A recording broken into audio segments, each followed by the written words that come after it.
Welcome to my first Endwalker gear Compendium video, in which I'm going to talk about all the gear vendors and possibilities to receive the brand new endgame gear that came with the expansion in its 6.0 patch. It is not that much, but like I did in Shadowbringers, this video series will be continued with further patches. While I try to keep this ultimately spoiler free, I cannot avoid to name the cities where certain NPCs are having their shops and selling gear. But don't worry, nothing there hasn't been mentioned in live letters or the big Endwalker showcase on FanFest and before. Just for primal weapons, I will hide the primal names of course, as these are heavy spoilers. But as this is actually just relevant for you if you reached level 90 and finished MSQ, with one exception, let's get started.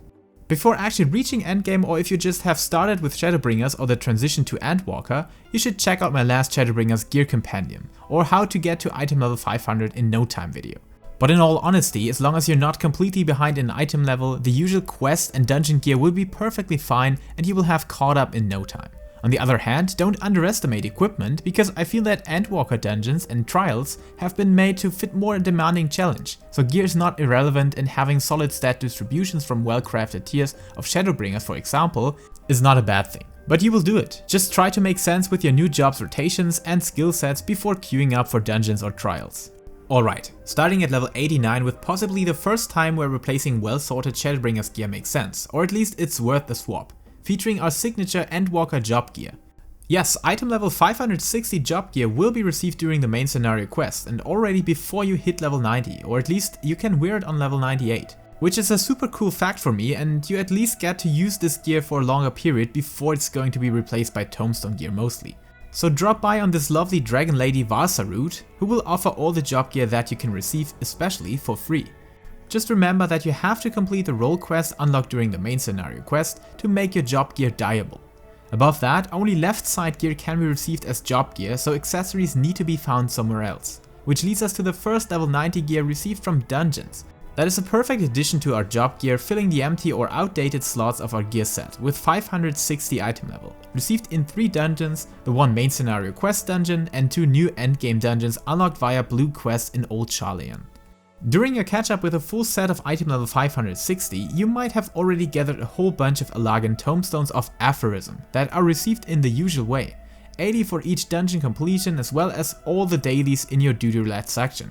The best thing compared to Tomestones that will be introduced later on, these have no weekly limitations and you can easily grind down your whole set of item level 570 gear in 1 or 2 days, which then can be exchanged at Radz-at-Han from Chanti. And above that, fans of Final Fantasy IV will be excited about the design of these sets. Here main gear and accessories can be exchanged, and if you're not going for extreme trials, this will be your best gear for now. Especially for head, chest, hands, legs and boot slots. But definitely the best thing about these are the multitudes of ways you can farm these with.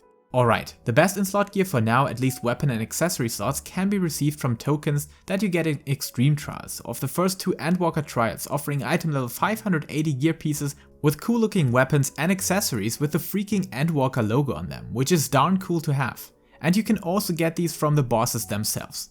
But as these are heavy spoilers and I just reached level 90 yesterday, I cannot give you any more info about them now.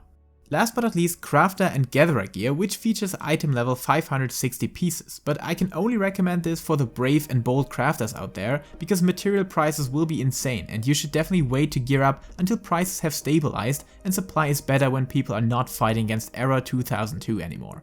However, not all hope is lost, as you might be able to craft collectibles for purple crafter scripts exchange that will reward you with item level 570 crafter and gatherer gear. And I have heard that collectibles are super easy to accomplish, which means Shadowbringers endgame gear might be sufficient enough to get this done.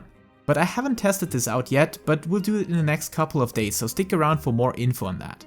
Alright, that's it for now, and if I haven't forgotten any important way or set to receive for your endgame gearing efforts, this is all you can get right now, but if I did, please let us know in the comment section. And like I said, this video series will be continued as soon as further patches will be introduced, so for now, thank you for watching and have a lot of fun gearing up your character. Until next time, stay safe, stay healthy, and keep loving Final Fantasy.